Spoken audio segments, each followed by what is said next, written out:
ci sa dégg-dégg. non si samay recherche. waaw étymologiquement. ok peut-être nag yeneen ñu suivre. après ñu bàyyi ko ak internet linguistes yi ak ñu suivre. ñu séddoo duñ ci xaabaabal parce que am na yeneen sujet ñuy xaar. léegi yow ci biir discours le chef de l'État vite fait ñu njëkkanteeg waxtu wi ndax li ñu dese bëriwul.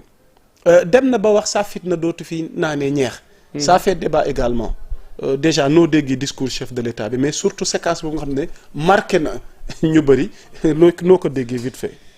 bon gis naa une personne bu confiant bu am fit bu nga xamante ni dafa jël ses responsabilités mu sol mbubbu président ak pouvoir bi mu yoree bu bàyyi xel mais gis naa aussi président bu doon junju. il a parlé en parabole. indirectement il a gis nga yaa Moussa. waaw fii ak ay fan di ñëw bu dara xewee ci réew mi. waaw nañ ko jël associé ko ak discours Diomaye bi. parce que il a parlé de fitna. il a parlé de naan ne de nooy xaw ma neex xaw ma naan ñeex. gis nga ñaari expression yooyu noonu. les jours à venir su problème juddoo ci réew mi nan dem xool contexte historique bi ñu dem jëli le discours de Diomaye. ok parce que président la kilifa la du wax mu yegg. day codé day junj day tënk wax ci da koy dagg léegi nag comprendra qui pourra mais il nous a averti il nous a indirectement dit que. fii ñi fi doon teg fitna bi ak bëgg yóbbu Sénégal ci fitna. préparer leen ci li ngeen nekkee woon ak ci li ngeen nekk yëpp yëg naa ko te bis bu ngeen yëkkatee seen tànk di ngeen jàmmarloo ak man. fu mu yam neex. mi ngi fàttaliwaat encore une fois que ni. dialogue amoon na. Sonko ak Diomaye danoo nekkoon ci biir kaso bi. di génn dem di waxtaan ak Macky Sall di dialoguer ñi am téléphone am suite Diomaye sax était dans les conditions yi Diomaye nekkoon a gën a metti Sonko amoon na salon am na salle de bain amoon na léppam da doon génn dañ ko doon génnee di ko yóbbu muy négocier ci muy waxtaan bi Diomaye génnee teg dialogue le Sénégal est un pays de dialogue ñoom ñu ni duñ dialoguer te pourtant yow ci biir kaso bi yaa ngi doon dialoguer nga génn ni doo dialoguer où se trouve le problème la même personne fii laa taxawoon man ak yow ñoo ko defoon su ma juumul yaa presque 1 an. ma ne la yaa Moussa ngeen mën naa ma ni la Diomaye n'a jamais été le candidat de Sonko. ma weddi la. ma bañ nga bañ ba tëdd ci suuf. ma insister man la Diomaye n'a jamais été le candidat de Sonko. ma bañ Sonko voulait qu'on reporte les élections au mois de décembre. ma lànk bañ a ànd ak yow. ngeen ma déedéet. tey 80% wu loolu leer na. xam nga lan moo des. confirmation lan moo ko leeral. Sonko taxaw na ni. il n'a jamais choisi Diomaye. dañ ko forcer par principe mënul ci woon dara. ces candidats étaient Habib Sy ak Cheikh Tidiane Dièye. candidature Diomaye ak yeneen candidature yeneen élément ak yeneen responsable Pastef ñoo demandoo woon. ñu toog en un moment ñu ni.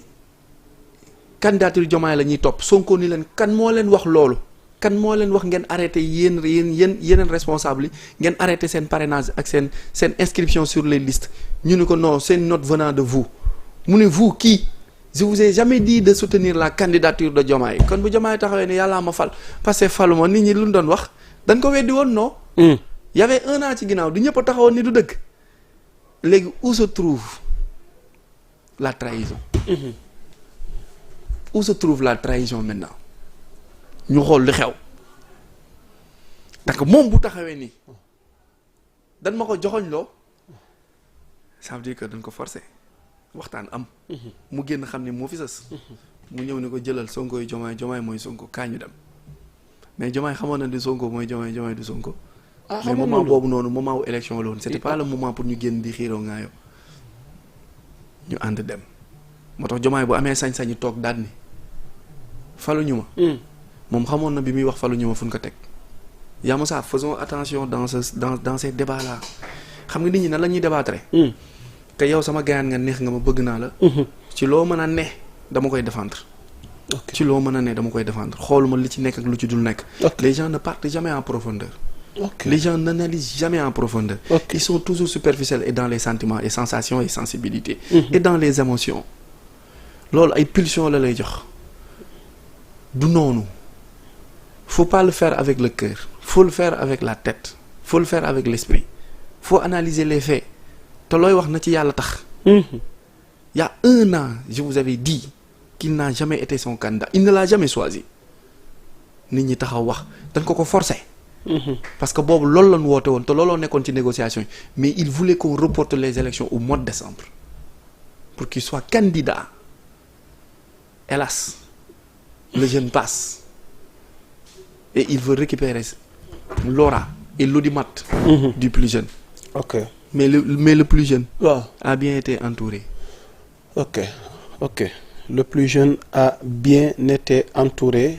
Arona, est-ce que ce parti présidentiel, ce parti du chef de l'État son excellence Bassirou Diomaye Diakhar Faye ak leader yi nga xamante ni ñoo ko ciy gunge composé tey jii ni directoire parti bi dina mën a relever les défis ak enjeux yi nga xamante ni tey moom la fekk ci réew mi surtout tey jii ni ci langue politique bi mu juge moom ci parti bi nga xamante ni tey nekk na appareil gu am doole ci langue politique bi nga bañ ko nga nangu ko.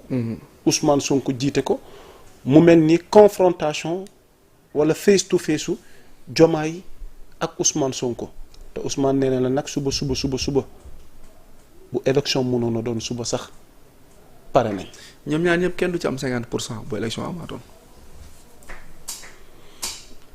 1 2 Diomaye na dem jëli retraité yi mu def leen PCA xale bu am 30 ans mënul nekk PCA ku jàng ba jeexal la ku liggéey ba jeexal ba daj dëgg daj fépp xam lépp mooy nekk PCA wala PCS mooy jiite. Mais Arona, la valeur d'un homme n'attend point le nombre de ses années. Dans ce pays, on n'est pas en démocratie, on est en gérontocratie. La sagesse, c'est le vécu.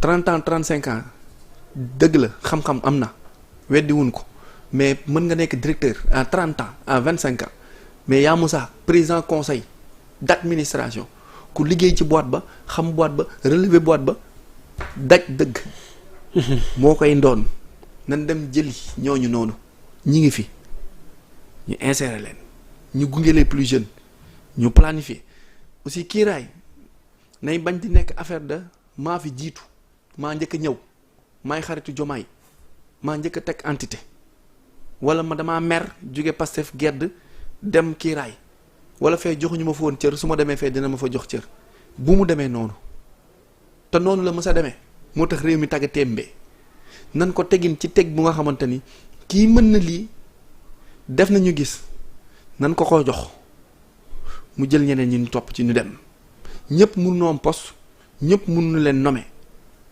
mais nañuy teg ay collège nañuy teg ay consortium nañuy teg ay laboratoire de pensée nañuy teg ay think tank ñu xool naka la ñuy aider ce nouveau gouvernement wala na leen di aider président bi parce que ndimbalu Sénégal la beneen bi 2 ans yi ko dese il sera très difficile pour son excellence mu def fi lu ñu fàng wala lu ñu weng wala lu ñu gàng nii parce que temps bi du ko may lenn rek la mën a def fëgg bunt yi xool investissement yi ak investisseurs yi xaalis dugg ci réew